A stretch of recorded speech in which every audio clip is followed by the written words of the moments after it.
My name is Janeen. I'm a grateful believer in Jesus Christ, and I struggle with anxiety and PTSD. About 5 years ago, some of you may remember, my sister-in-law committed suicide, Augustina, and it just broke me mentally, physically, emotionally. It left me so angry at God, and it left me so angry at her. Some of the biggest challenges I've had was walking with my kids and my husband. My kids were elementary, junior high age, and how do you explain that to your kids? If I couldn't make sense of it, how do you make sense of it and explain it to your kids? How do you, because this was not a God thing. And so how do you explain that? And so that was hard. That was probably a huge chunk of my anger that Augustina caused.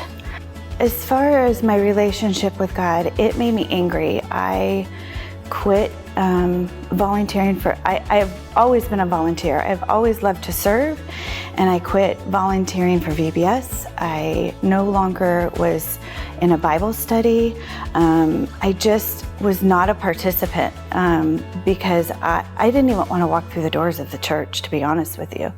And so I just was angry. I was angry at God. I didn't understand why he would allow this to happen. So the summer of 2019 is when Augustina passed away, and I was struggling with nightmares. I was struggling with panic attacks and anxiety, and so it left me, in order to try and calm myself or to get any sleep or anything like that. In honesty, I drank a couple glasses of wine every night to see if that would help, and clearly that wasn't the healthy response. And so I knew by the end of the summer I didn't want that for myself. I didn't want that to be an example for my kids either. About 2023, I felt like I think it just finally caught up to me, and I needed some help. And so I walked into the doors of Celebrate Recovery here. At that point, I think that my kids were starting to do better, that's when the grief really hit me. And so when I went from that point to not doing well, I thought, okay, I am a check the box kind of girl, so let's do all the things that you're supposed to do. I did Heinz Hospice Grief Share. I joined another small group. I did all those things that they tell you you're supposed to do. I tried to stay connected with people.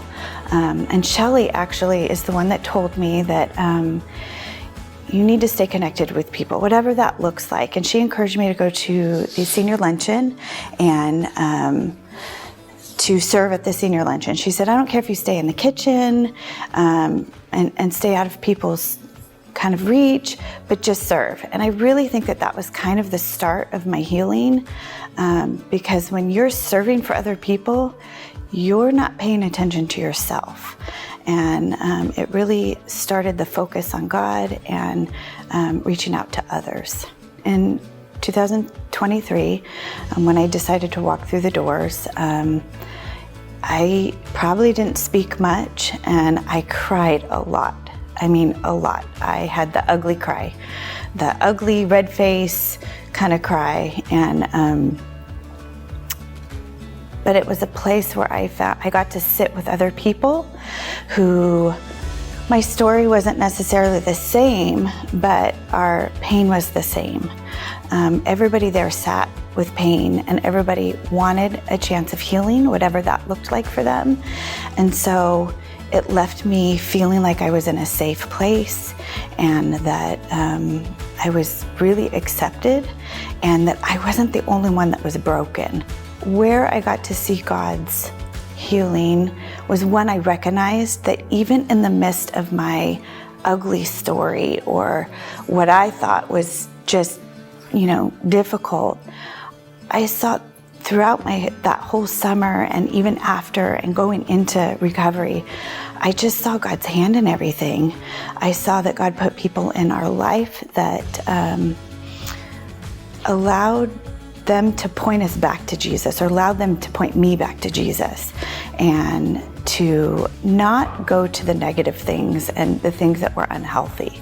Going to Celebrate Recovery and having healing in that allowed me to forgive her, which I'll never understand why she did what she did, never.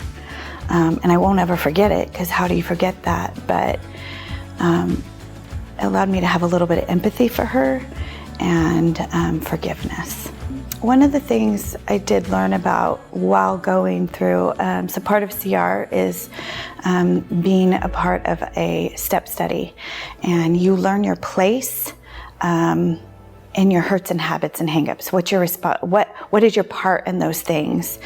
And one of the things I did learn about during this process, I don't know what that looks like from now, but I have control issues. I have abandonment issues. So I'm hoping that somewhere down the line, God's going to use that and heal me from that. And maybe I'll be able to sit here and expand on that someday. I think for sure, when you have a point where you get to heal and move on, you see things clearly. I think you also see people clear. It's people different. There is more compassion for people. There's more empathy for people. I think that you can see a little bit better what service needs to be shown, or where can you fill the gap. And so serving looks different. I don't know that I'll be back in the Sunday school. I don't know if I'll be back in VBS. I do know that serving with Celebrate Recovery and in the kitchen when I can, through senior luncheon, and I'm hoping to maybe serve somewhere else, what that looks like. It definitely puts a perspective on serving, and almost a gratitude that I am able to serve. I don't have to, but I'm able to serve, and not serve for myself, but serve for the Lord.